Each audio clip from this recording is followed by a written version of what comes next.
very much for having me today at your beautiful campus. Thank you to Chairman Kim and President Her for your invitation to be here. It's a great honor.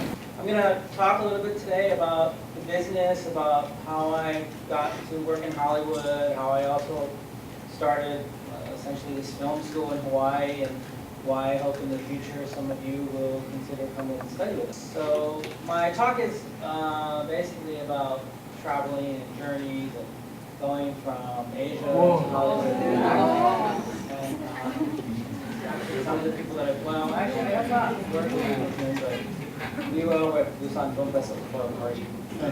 I do want to talk today a little bit about journeys and dreams and education and jobs. And just also because I'm Asian, I have to talk about my background. I'm actually a fifth generation Chinese American. I'm actually, my mother is originally from Scotland, and then the other side is from Toisan in Guangzhou in China, where like in the 1860s, my great-great-grandfather went to America to work on the railroads.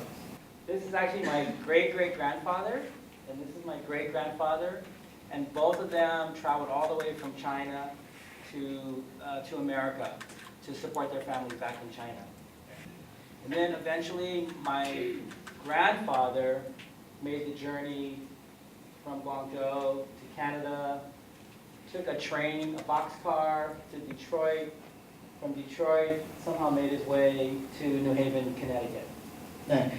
But my father tells the story of how he was only 14 years old when my grandfather went.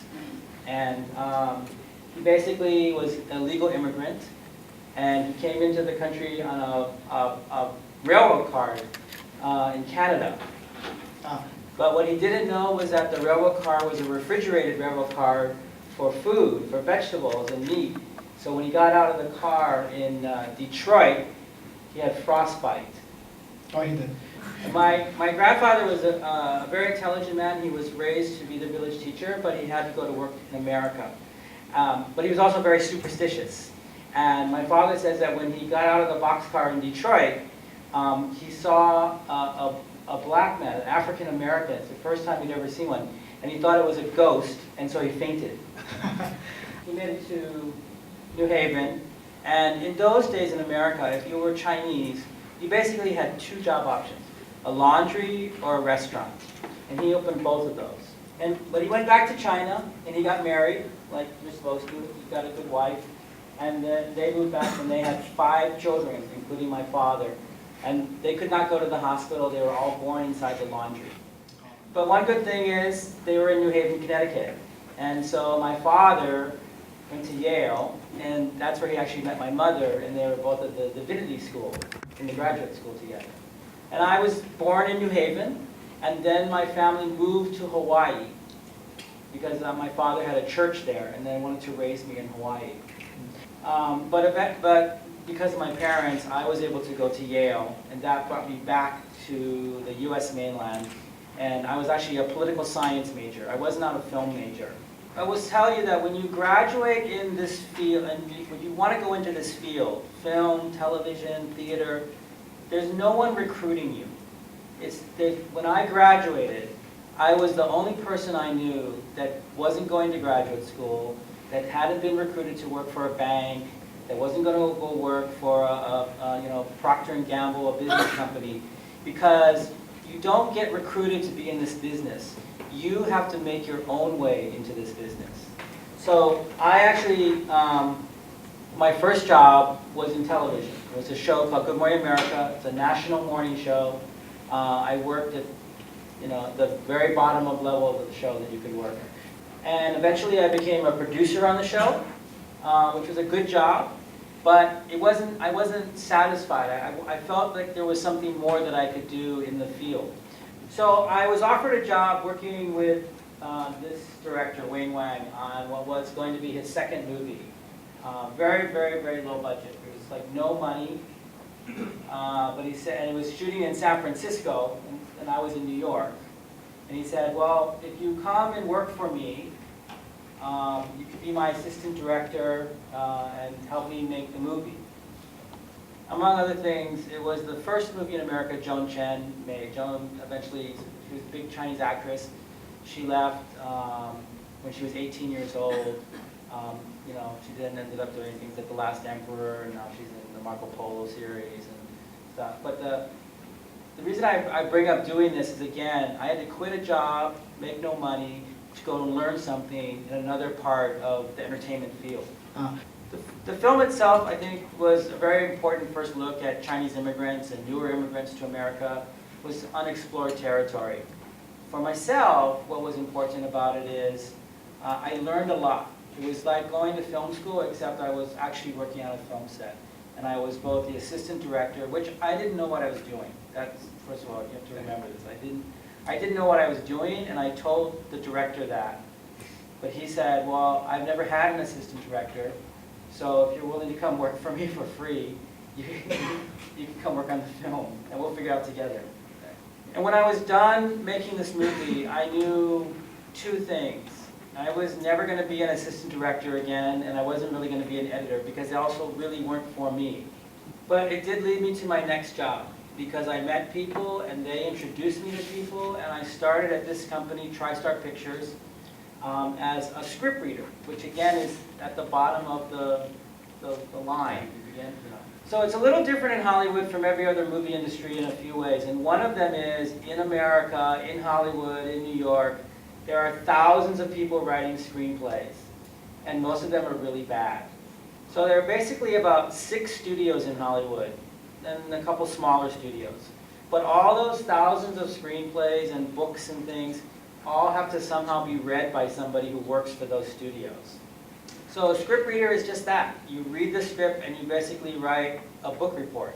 You write a short synopsis, like less than a page, of what the movie's about. And then you do an analysis of character, dialogue, structure, concept, and budget. All of the elements that help executives decide, is this a movie we want to make or not? Okay. And this, I discovered, is the part of the process that I like the best, which is the creative process, which is the material, which is working with the writers, which is working with the directors, and pulling all the elements together. And that's where I finally thought, oh, this is what I was meant to do. So when I was there, I worked on a lot of different movies, and eventually I worked my way up to become president of production for the whole company. These are some of the movies that I worked on during my time. I probably worked on about 100 movies while I was there, but these are probably some of my favorites. Okay. And then I became a producer as well, and these are some of the movies that I worked on just as a producer alone. And Valkyrie's the one that well, I've done 2 movies with Bryan Singer, Superman Returns and Valkyrie. Bryan is the director of the X-Men series. He's a very good friend of mine. So we worked on those 2 pictures together. So same time we were doing this, I actually came back to Hawaii, which is my home, where my family still is. And I wanted to do something to help to change the economy of Hawaii, because Hawaii is a beautiful place, but mostly it's just about tourism, and there's no industry. We don't manufacture anything. We actually manufacture students and send them away, like myself. So the program was called the Academy for Creative Media, and we now support programs on 10 different campuses on the 4 main islands. So there's actually, on this island, there's about 5 campuses actually. It's very, very beautiful. It's very isolated. It's really here. It is the most geographically isolated, populated place on the planet. A really interesting thing has happened with the advent of broadband, because and the rise of China and Korea in the Pacific Century, is that when you're here, you can actually do business during the same day as here, and even New York, and over here in Asia. Hawaii is also, in the United States, it is the most culturally diversified state in the entire country. Hawaii is the only state where white people are the minority, and then Asians, and this is like mixed people like myself, Hapa. It's mostly, this is really what makes up the Asians, right? The Asian Pacific Americans here. So what that has meant for people living in Hawaii is many of the pop influences from Asia have actually come to Hawaii first.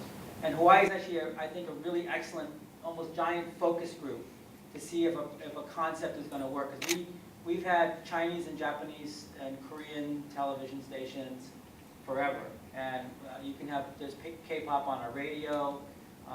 It's always been a very forward-looking, a really good place to sort of test out if something from the East is going to work in the West.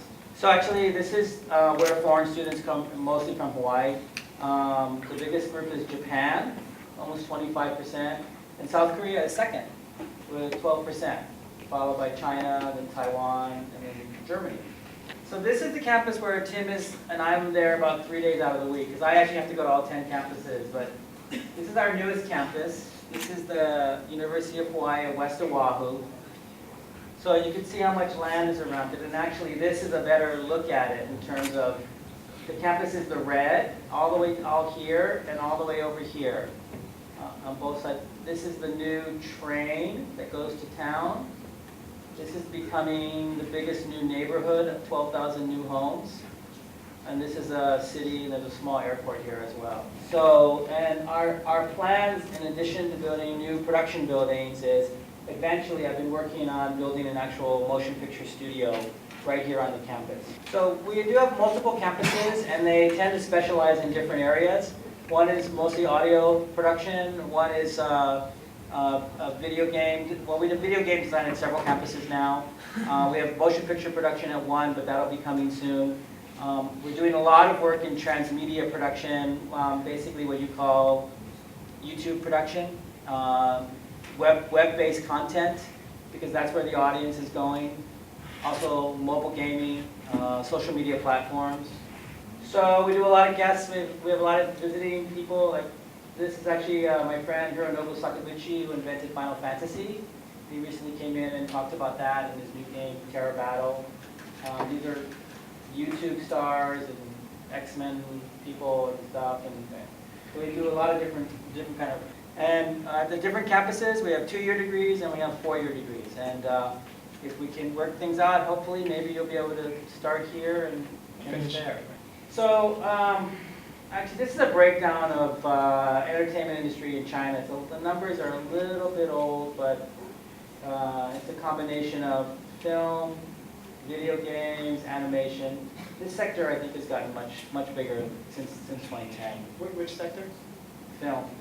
I want to talk about, get back and talk about Hollywood, but I want to talk a little bit, and I don't have any slides for this, but I want to talk about why Korea is so important. I want to talk about why Korea, in my opinion, is the most important country in terms of the entertainment business outside the U.S. Korea is, as you know, South Korea is a very small country, and there's only about 48 million people who speak the language. But you are the number 5 market in the world in terms of box office, in terms of going to movies. You also create content that actually travels the world in ways that no other Asian content does. Your music, your soap operas, your films have influenced so much of what programming is in the West today.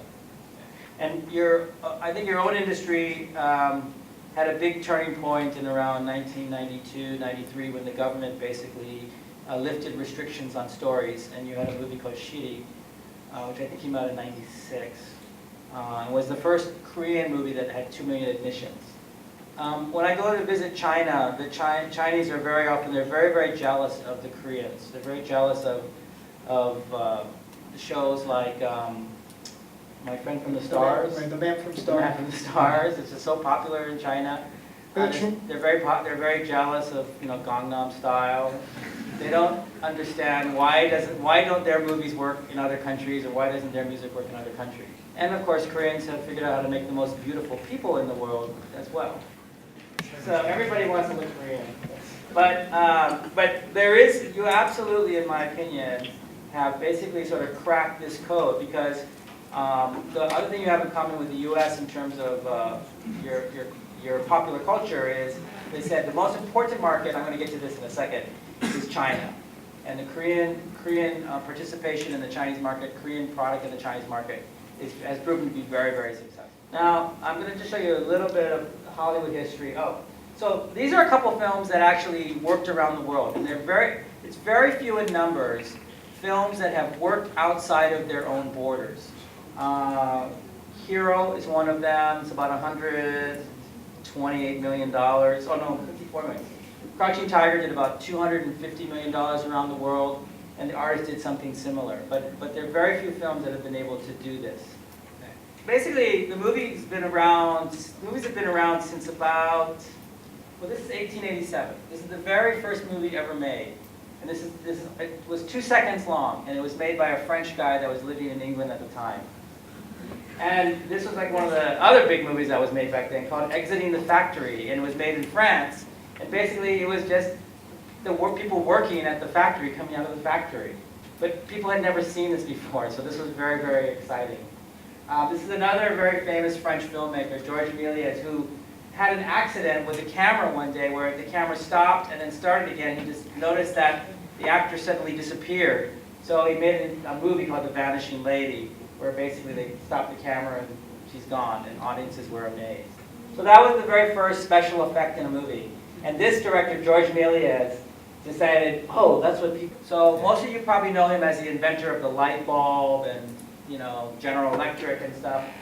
But he built the first movie studio. This is a thing, it was called the Black Maria. It actually had, well, it wasn't soundstage because there was no sound back then, and the roof was made of cloth. And then it was on a turntable, and they would spin it to follow the sun so that they could shoot with the sun. So his movies were equally simple. They were basically people sneezing. This is one of his famous movies back then. But he thought that movies would only be watched by individuals, basically in penny arcades like this. But what the Europeans were doing, what the Lumières were doing, is they actually invented a projector, and they would get people in a room, and they could sell more tickets. So he figured that out. This is that famous studio of his, and he actually decided we're going to do even better than them. And his big first hit, I mean, he made something like 1,500 movies, but this was the most important one. It's called The Great Train Robbery. And this was the first time people in America had seen action like this, or, you know, a guy pointing a gun at the screen and shooting it. I mean, people would just scream in the theater. And also, like, there were horses on top of trains. But it actually was, if you go back and you look at that movie, and it's 8 minutes long, it's still available, you can see all of the storytelling and filmmaking techniques that we still use today. And one of the things about Edison is he owned the patent on the cameras and the projectors. So every producer and new studio had to pay him money if they wanted to make a movie. And this is how Hollywood got started. So I think most of you know that this is where New Jersey is, where his studio is. This is where Hollywood is, right? But we don't think of the movie business as being New Jersey. The reason we think of it as Hollywood is because all the other producers and studios ran over here. The light was better, the weather was better, but the real reason they went here is because of his patents. He would send detectives to arrest them. And if they came, they would like run across the border to Mexico so they wouldn't get arrested. So basically the business was built on piracy in its own way. And this became, you know, Hollywood. Now, the reason Hollywood succeeded, Chinese movies started around the same time, is because of the war. The World War I ended the movie industry, or disrupted the movie industry in all of Europe, as well as some of Asia. But Americans could just keep making movies. So, and the same was true for World War II. But if you look at here, this is basically ticket sales in North America. And if you see here, this is roughly the end of World War II. And that's where they were selling about 90 million tickets a year at the box office. But this is what it's doing now, and it's doing this now. This is North America. On the other hand, the global box office is actually up. It's up, it's up 4%, even though America keeps going down. And the reason for that is basically this country. This is the most important market in the world. Basically, the Chinese, this is last year alone, that the Chinese box office was up 36%, and North America was down 5%. So pretty soon, pretty soon, China is going to become the biggest market in the world. Very soon, like in the next 3-4 years at the most. And it's happened in an incredibly fast amount of time, because this is 2005, and basically 3 of every 100 tickets sold in the world was sold in China. And this is basically 2020, going to be like 2/3 of all tickets will be sold in China. China is building roughly 15 new screens a day. They've gone from, let's see, it's up 20 times. It was only 20,000 screens in 2007, and last year they were up to 24,000 screens. They've probably added a couple thousand more since then, because now it's not just the first tier city, the second tier city, it's the third tier city, the fourth tier city in China. So there's no question that China is becoming the biggest market for films in the world. And it could happen before 2020, which is what most people have been predicting. But here's the question. The question is, will China be the world's biggest domestic market, meaning that Chinese people go to see their own movies, as well as the 34 American movies that are let in every year? Or will China have the global influence that Hollywood has had for the last 120 years? But basically, this is actually a list of movies that did better in China than they did in America, and it shows where they made the difference whether a movie was successful or not. So a movie like Pacific Rim only did about $100 million in North America. It did 113 something in China alone, and it made a huge difference in its success or failure. The most recent examples actually are Fast and Furious and Transformers 4, both of which did much more movies. They were the biggest hits in America, but they did much more money in China than they did in the US. You probably all saw Avengers because it was shot here, part of it was shot here in Korea. And again, the reason it was shot here in Korea is a testament to how important this market is. Now the difference for Hollywood I guess for Korean films that go there, is that in Hollywood, when you distribute a movie, the studio will see about 50% from what it grosses. So if a movie makes $100 million in the theaters, the studio will get $50 million back. In China, though, you only get the government decrees only 25% goes back to the studio. So even if you make $400 million, you're only going to see, maybe if you're lucky, 100 million of that instead of 200 million of that. China is, in a lot of ways, China has gone through maybe 4 periods of great cinema. Probably before the World War I or World War II, right after World War II, then after the Revolution there was almost no filmmaking in China. And then starting in the 1980s, directors like Zhang Yimou and Chen Kaige started making movies like Red Sorghum and Farewell My Concubine, that didn't play in China but made a huge impact on the global film festival circuit. But now the Chinese market is dominated by what are considered blockbusters, mostly in China. But they tend to be made, a lot of them are made at really cheap prices. Films like Lost in Thailand cost like maybe $4 million to make and did $200, $300 million. This one is like, it was a TV show about Where's My Daddy Going or something like that. It was a huge hit. In China? Yeah, in China. But things are getting more expensive. This is the latest Jackie Chan movie with John Cusack and Adrian Brody. It cost about $65 million, but it's done about 120 in China. This is a really important film, Tiny Times. It looks and acts exactly like a Korean pop movie. If you look at all the haircuts and what people look like, this is what I meant about the influence of Korea aesthetically. It's actually based on a series of books. It's about a bunch of spoiled rich kids in Shanghai. As far as I can tell, they wear a lot of different clothes and sometimes take off their clothes, but there's not much that happens in it. But everything's come around now. So, this is a very beloved book, Chinese book, Wolf Totem. And the Chinese studio decided that Jean-Jacques Hano, who had made The Bear and other nature films, was the best director to make the movie. This is Tiger Mountain, Choi Hark movie. Choi Hark's been directing for a long time. He's one of my favorite directors, actually. So, anyways, the point of all this is, I think the question for the Chinese market is going to be, will it be enough for them to simply be successful in their own country? And my argument is no, because if you look at China as a country, traditionally, when it was the Middle Kingdom, it was not a military power. It was a trading power, and soft power is really, I think, is the most intangible thing and the most important thing for a country to have influence around the world. So Okay. it's like my last slide, because it's an indication of maybe that's where the business is going to be merging in the future. Yeah. So I've actually, a couple of my friends, like Bryan Singer makes the X-Men movies. On the last X-Men movie, I'm the one who convinced him to make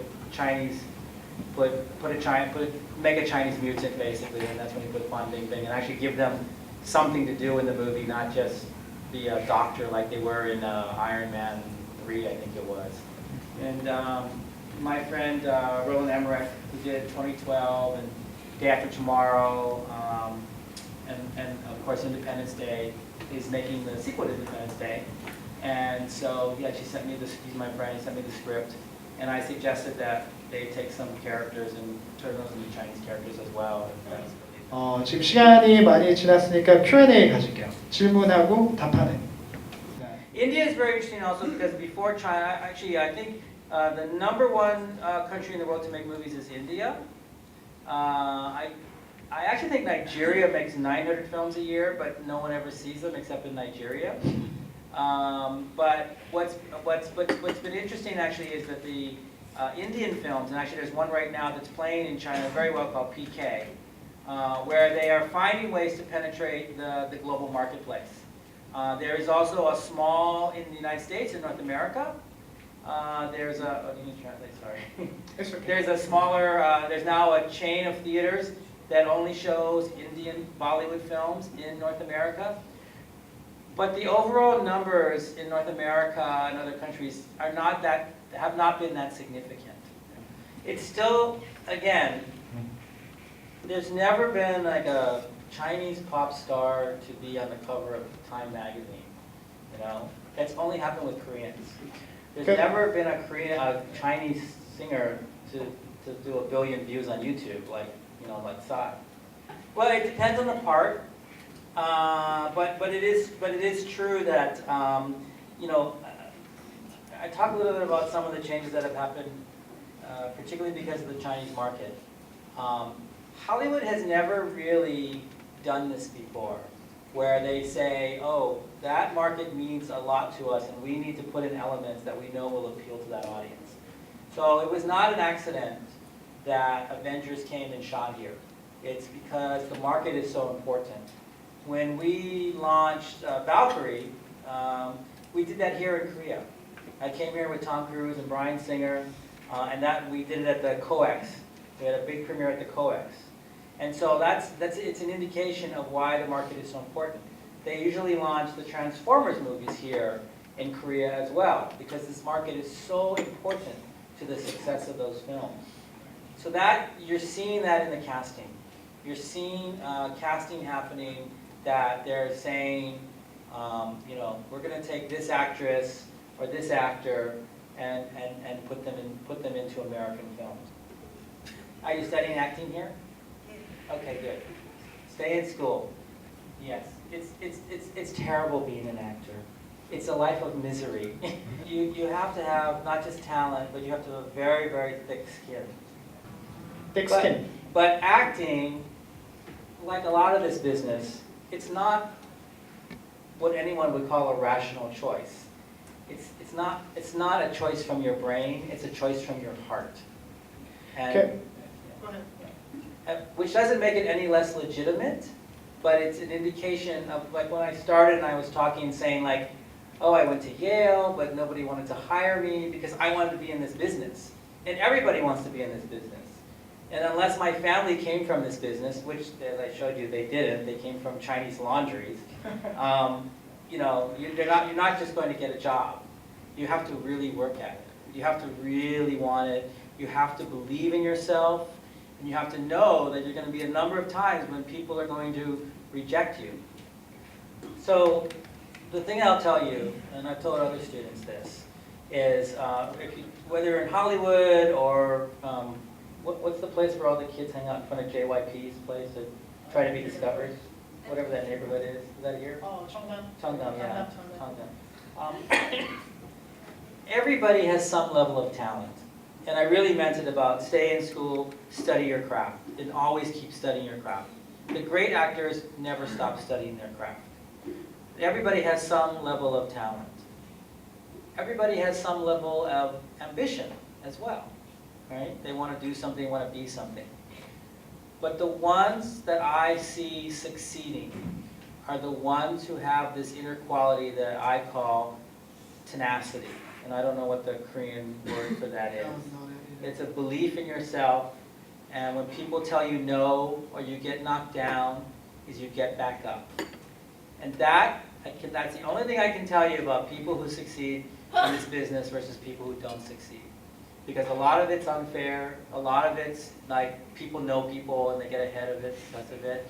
But if you're not one of those people, then to me, that's something you always have to keep in mind.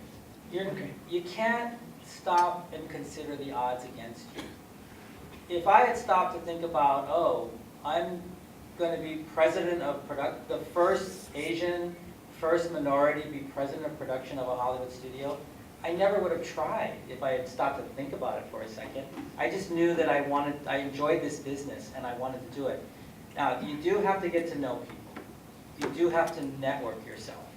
You do have to get, every job I got is because I introduced myself or to somebody that ended up somewhere, or someone I met put in a word for me and said, oh, would you meet this person, and give them a chance. So whatever the drive is that made you choose this to be what your education is, as opposed to what maybe your parents would say, oh, why isn't she an accountant or plastic surgeon or a lawyer. I was supposed to be a lawyer. I was a political science major. I wasn't supposed to go into this business. But I just had a love for it. I wanted to pursue it, and I did. I have been very, very fortunate to work on a lot of really amazing, important projects. Movies like Philadelphia, that I think changed people's lives. You guys are way too young because it was 20 years ago. But Philadelphia was the very first Hollywood film that dealt with HIV and AIDS. It was the first Hollywood film that had big stars, Tom Hanks, playing a gay character and stuff. I didn't know how well the movie would do. It went on to win Academy Awards. It was one of the most successful movies of the year. But it was a very, very big fight to get it made. And I think that, what you want to do is to find something that you think can be both entertaining and mean something to people.